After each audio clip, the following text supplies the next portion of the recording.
Տիկին Հակոբյան նախորդային կենտրոնական ընտրական հանձնաժողովը ամփոփեց այսպես կոչված ընտրությունների արդյունքները, պարզ դարձան ովքեր են լինելու պատգամավորներ։ Այս ֆոնին ընդդիմադիրներին շարունակվում էր մեղադրանքները, թե ինչու են մանդատները վերցնում, գնում խորհրդարան։ Դուք ինչ կասեք, որն է ճիշտ որոշումը։ Գիտեք, բնական է, որ ես չէ, որ իրենց փոխարեն պիտի որոշում կայացնեի ու ասեի ճիշտը որն է, սխալը որն է, ես էլ ինչպես մնացած բոլոր ընտրողները, որը միանշանակ ընտրել են դիմությանը, դեռ ի սկզբանե ընտրությունների այդ արդյունքների ամփոփումից հետո ընդամենը երկու հարց եմ ունեցել, որի պատասխանը ցավոք սրտի առ այսօր չունեմ։ Առաջին, եթե վերցնում են մանդատները, ապա ինչ են անելու վաղը մյուս օրը դրան հաջորդող օրերը։ Նույն հարցը ունեմ չվերցնելու դեպքում, չեն վերցնում մանդատները, ինչ են անում այդ օրը, հաջորդ օրը եւ դրան հաջորդող օրերը։ Այսինքն իրենք պիտի հստակ եւ պարտավոր էին, այդպես, ուժեղ քարոզարշավից հետո, նախընտրական խոստումներից հետո առնվազն այդ երկու հարցի պատասխանը տալու։ Ես կարծում եմ, որ մեր հանրությունը, ինչպես նաեւ մենք բոլորս, որոնք երևի թե ավելի այսպես մոտ շրջանակներ են, չունենք առ այսօր այդ պատասխանը։ Եվ դա թերևս մտահոգության առիթ է տալիս, արդյոք կա իրականում պլանավորած որևէ գործընթաց, որը մենք համաձայն ենք դրան, թող չհանրայնացնեն, թող մեզ չասեն, բայց մենք դրա ականատեսը լինենք կամ դրա արդյունքները ունենանք,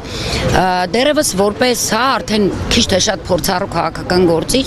ցավոք սրտի ես չեմ նշмарում հետագայում ինչ-որ նման գործընթացներ, թող տա Աստված, որ ես էլի հայտարարեմ, որ թող ես սխալ լինեմ եւ չլինեն իմ կանխատեսումները, այլ լինի այնպես, ինչպես որ մեզ բոլորիս համար ավելի լավ պայմաններ ու հետագա նպատակների հետևից գնալու հնարավորություն ստեղծի։ Հակոբյան Վահագն Հովակիմյանը կենտրոնական ընտրական հանձնաժողովի նախագահը ասում էր, որ ընտրությունները արդար ու թափանցիկ են եղել։ Դուք ինչ կասեք, ինչպիսին է։ Դե գիտեք ինչ, մենք արդեն 1 տարուց ավել է դատարանի բակում անընդհատ հանդիպում ենք եւ լսում ենք, որ արդար ու թափանցիկ է նաեւ դատական համակարգը, բայց մենք դրա ականատեսն ենք, որ կեղծ բացարձակ որևէ մեկը իր տեղում չգտնվող արդարադատությունը այսպես զնդանում փակված իրավաբանական որևէ գործընթացներ, իրավական որևէ գործընթացներ գոյություն չունեն, այնպես էլ գիտեք չի կարող պետության մեջ երբ որ ամբողջ մարմինը գլխից սկսած հիվանդ է, թևը կամ ոտքը առողջ լինել, այս երկրում չի կարող արդար որևէ բան լինել, այս երկրում չկա ժողովրդավարություն, այս երկրում չկա արդարադատություն, այս երկրում մենք գոնե ականատես եղանք ինչպես բոլորիս աչքի առաջ գեղեցիկ ուղակի թվեր նկարեցին, որովհետև ես վստահ եմ բոլորդ եք տեղյակ, նաև գոյություն ունեին այդպես սոցհարցումներ, որոնք շատ ժամանակ չէին հրապարակվում, դրանցից երկուսին ես եմ եղել փակ, այդպես պրեզենտացիա է եղել, որտեղ չի հրապարակվել արդյունքները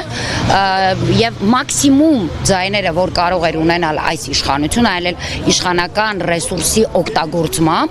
դա 38%-ն էր մաքսիմում։ Այսինքն, եթե մենք համարենք, որ իրենք այո, մաքսիմում ձայները ստացել էին արդար ճանապարհով, մի կողմ դնենք, որ ռեսուրս են օգտագործել եւ այլն,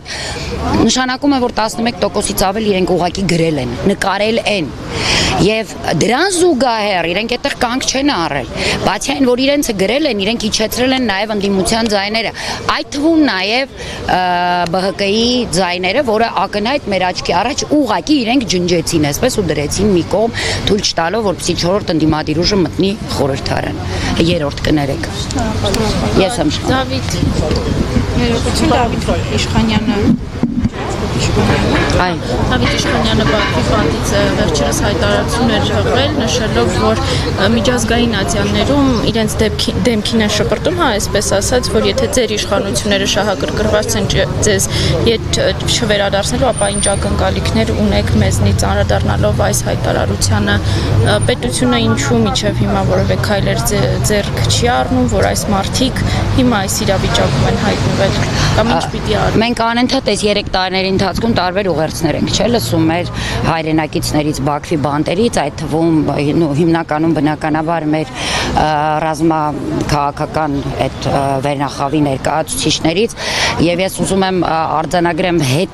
հերթական ամոթը, թե այս իշխանությունները ինչու՞ չէ նաև մեր բոլորի, որ Բաքվի բանտում մարդիկ, այո, խոշտանգումների կեղեքված լինելով, այդ ծանր պայմաններում ավելի ամուր են, ավելի հայ են, ավելի պետականամետ են ու ավելի են մտածում հայրենիքի մասին, քան այստեղ տաքուկ անկյուններում ծվարած կամ աշխատասենյակներում գտնվող ինչ-որ պաշտոնյաներ, այդ թվում նաև ղեկավարի երկրի։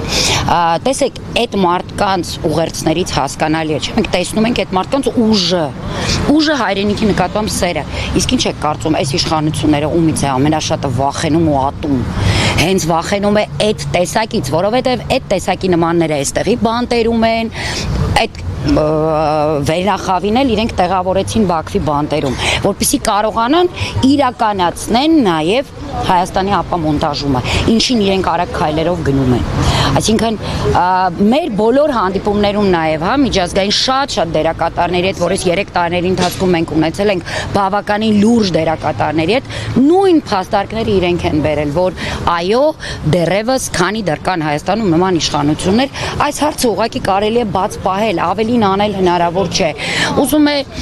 ժողովրդական անընդհատ այսպես ինչ որ անհամաձայնության ցուցադրություններ լինեն, ակցիաներ լինեն, մեր Արցախի իշխանությունների կամ ազգային ժողովի ներկայացուցիչների հանդիպումներ լինեն տարբեր միջազգային հարթակներում դերակատարներ, միևնույն է այս հարցը չի կարող երբևէ լուծում ունենալ, քանի դեռ դրանում ակտիվ մասնակցություն ներգրավվածություն չունեն հենց երկրի իշխանությունները, որովհետև բնականաբար այն ծրագիրը ու պլանը, որը ունի թշնամի երկիրը, այդ պլանի ու ծրագրում ներգրաված են նաև Հայաստանի ներկայիս իշխանությունները։